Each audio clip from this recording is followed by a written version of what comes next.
Savaitės lietuvio rubrikoje, kone 20 mečius Belgijoje gyvenantis Gintaras Marijauskas prie lietuvių bendruomenės prisijungė ne taip ir seniai, tačiau iš karto ėmėsi jai vadovauti ir organizuoti net 3 šalis jungiančias sporto žaidynes. Vat yra tas, žinai, kaip hobis, sakykime, žmonės yra hobi, tai, sakykime, kažkaip, traukiam.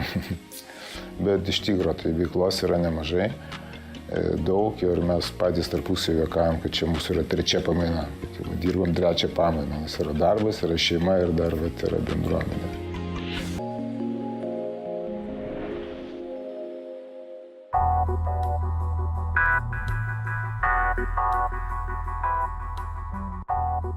Gintaras Marijauskas jau 18 metų gyvenimą su šeima kuria Belgijos sostinėje Briuselyje.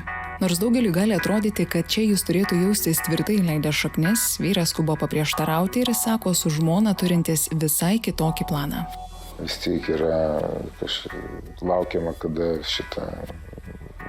artės tas pensijinis amžius grįšime į Lietuvą. O tai turit planų grįžti į Lietuvą ir norit? O tai kaip įsivaizduoja ten gyvenimą? Kokie tie planai? Tai kaip jau baigsis čia karjeros, tada ir grįšim. Tada viskas paprasta, mūsų laikas visas. Kas jūsų šeimai yra Lietuva, yra Vilnius?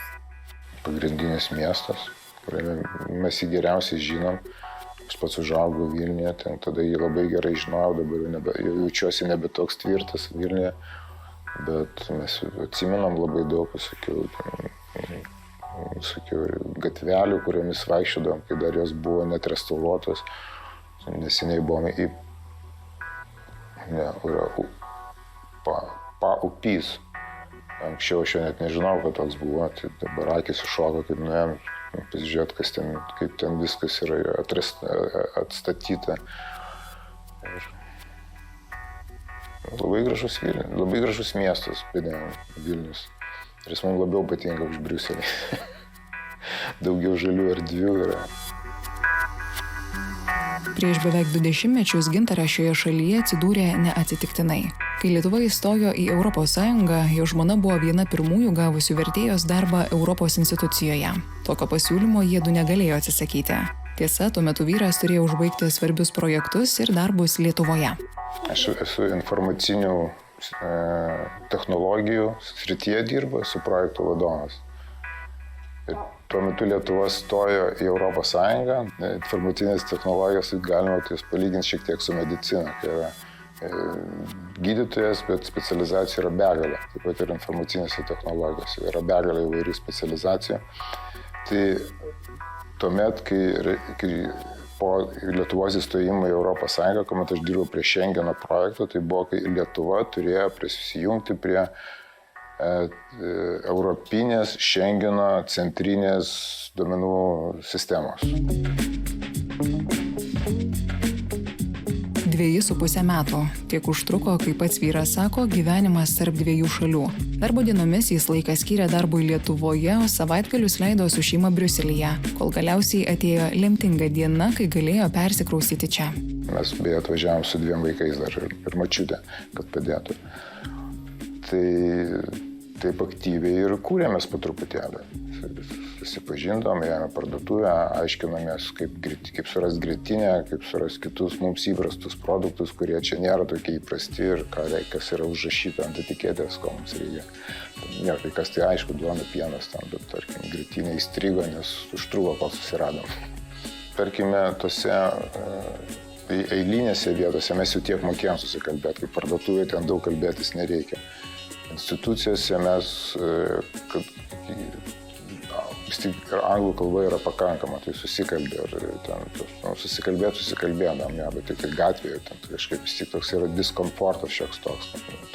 Nes tu žinai, kad jeigu susitiksi dėduką, tu nebūtinai su juo susikalbėsi, nes jis norės pasikalbėti apie ką nors. Pavyzdžiui, eini su vaiku pasivaikščioti, tai susitinki kitus žmonės su vaiku, kitą šeimą ir nėra taip sklandu, kaip kad tai vyksta Lietuvoje. Gintaras pasakoja, kad vos atvykus ilgai ieškoti tautiečių nereikėjo. Daugelis į Briuselį buvo pakviesti dirbti, o šeimos atkeliavo kartu. Todėl nenuostabu, kad visi ieškodami panašaus likimo brolių ir seserų būrėsi į bendruomenes. Vis dėlto tapti svarbia šios organizacijos dalimi vyras iš pradžių neplanavo. gausi natūraliai, aš sakyčiau. Iš pradžių, mane domino ta bendruomenė, kaip jinai gyvuoja, tai vieną akim aš sekiau tik tiek, kad aktyviai nedalyvau. Pavyzdžiui, būdavo keliautojų klubas, kuri matydavo skelbimus, kad kviečia keliauti. Kiekvieną mėnesį vis būdavo žinutė, kad kviečiame ten arba ten, pas skirtingas Belgijos vietas. Tai aš piškom nelabai mėgdavau, tai neprisijungdavau jų, bet aš mėgdavau dviračių važinėtis. Ir Belgijoje yra labai geros sąlygos dviračiam. Yra ganėtinai lygu, labai geri keliai. Aš turėdavau žemėlapius, irgi geri žemėlapiai, ir po to žemėlapikus, ten tai vieną savaitgalį vienoje vietoje, kitą savaitgalį kitoje vietoje, kiek aš ten to laiko turėdavau, pavažinėdavau. Ir vieną kartą tie keliautojai pakvietė į žygį dviračiai. Galvoju, prie šitą jau prisijungiau prie šitą, sako, gal tu nori ką nors paorganizuoti, sakau, gerai, aš tų maršrutų žinosiu, pavažinėjęs ir ten ir anen, ir tada, taip. Čia buvo pirmas prisijungimas per keliautojus ir tada aš pradėjau irgi organizuoti dviračių žygius ir ten porą metų tik tą dariau. Nors šis likimo posūkis buvo lemtingas Gintaro gyvenime, aktyviai prie Belgijos lietuvių bendruomenės prisijungė tik prieš 6 metus, kai tapo jos pirmininku. Vat yra tas, žinai, kaip hobis, sakykime, žmonės yra hobi, tai, sakykime, kažkaip, traukiam. Bet iš tikrųjų tai veiklos yra nemažai. Daug ir mes patys tarpusavy juokaujam, kad čia mūsų yra 3 pamaina. Dirbam 3 pamainą, nes yra darbas, yra šeima ir dar yra bendruomenė. Maža to, Belgijos lietuvis prisimena, kad tuo metu, kai mūsų šalis įstojo į ES ir atsivėrė visos sienos, ne vienam teko pasakoti apie tėvynę. Labai domėdavosi. Jeigu kam pasakai, kad iš Lietuvos, tai per Sovietų sąjungą, kaip jis ten gyvendavo, jiem buvo labai įdomu iš tikrųjų. Tada sako, mes absoliučiai nieko nežinodavom, mums buvo kaip už užuolaidų. Sovietų sąjungos siena kaip didelė užuolaida, iš kurios mes nieko nežinom, kas vyksta. Tai jo, man tik tiek toje aplinkoje, kurioje mes būdavom ar darbe, ar kaimynai, jos tikrai domėdavosi. Tačiau Gintaras įsitikinęs, bėgant metams požiūris į lietuvius Belgijoje taip pat keitėsi. Aš jau manyčiau, kad teigiamai, nes tarkim toje aplinkoje, kur aš esu ir kur lietuviai, kur aš dirbu ir lietuvių, nes tarptautinė organizacijų dirbu, tai šiaip mus vertina gerai, iš principo mėgsta lietuvius, kaip darbuotojai, tai yra atsakingi, sąžiningi ir kad pasitikėti jais galima. Ir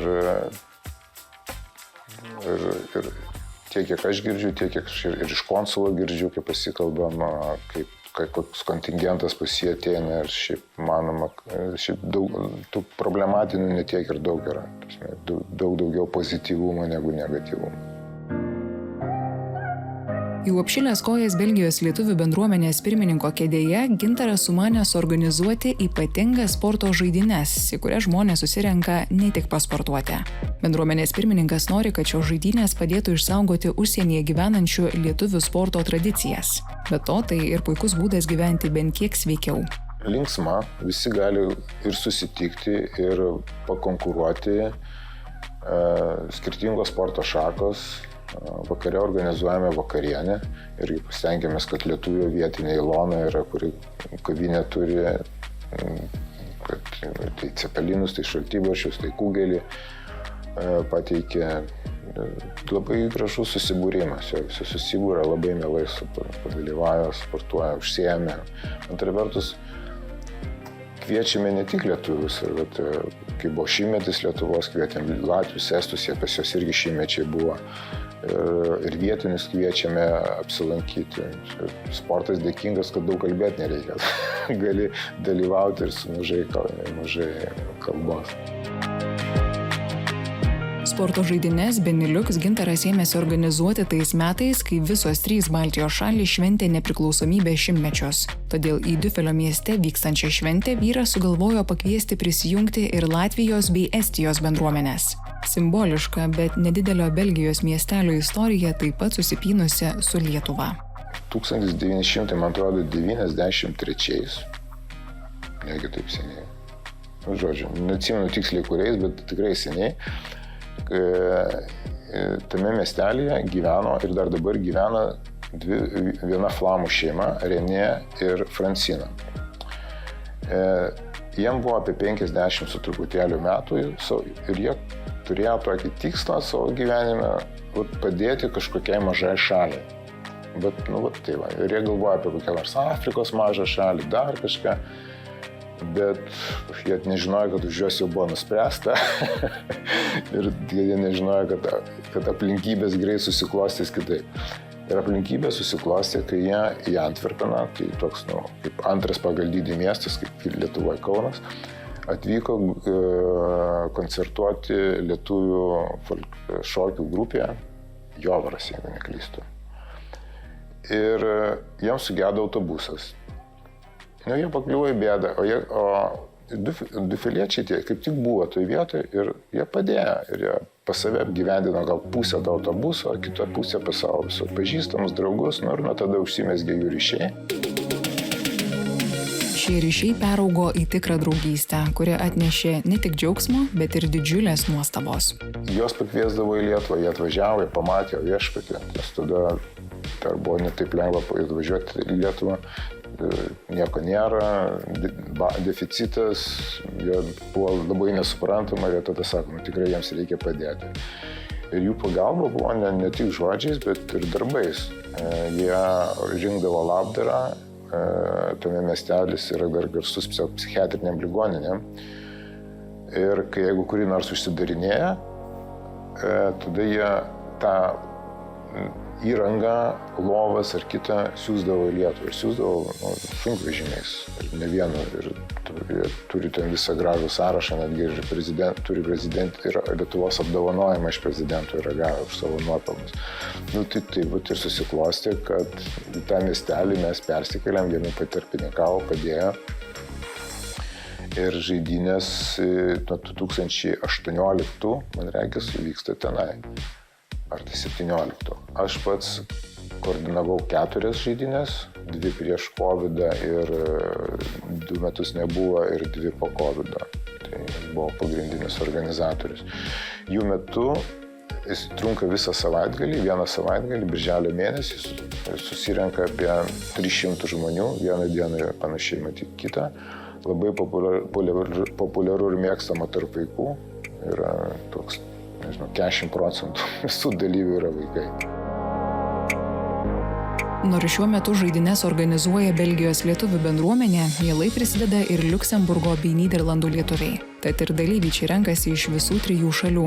Registruojasi Belgijoje, Liuksemburge ir Nyderlanduose gyvenantis, dirbantis ar besimokantis lietuviai bei svečiai. O pats Gintaras sako, kad gimęs lietuviu, tokiu ir mirs. Ne, kažkaip, reikia gimti belgą, aš jaučiu. Arba bent jau nuo mokyklos kažkaip tai būt, kad perprastumt jų sistemą ir mentalitetą. Ir vis tik mes atvažiavom jau suaugę žmonės 38 metai, čia ar 35 po, kai mes atvažiavom. Tai jau subrendę žmonės. Tai Lietuvos iš jūsų, kaip suprantu, neišraus. Ne, čia be variantų. Už lietuvių bendrystės ir tradicijų puoselėjimą Belgijoje skelbiame Gintarą Marijauską Savaitės lietuviu.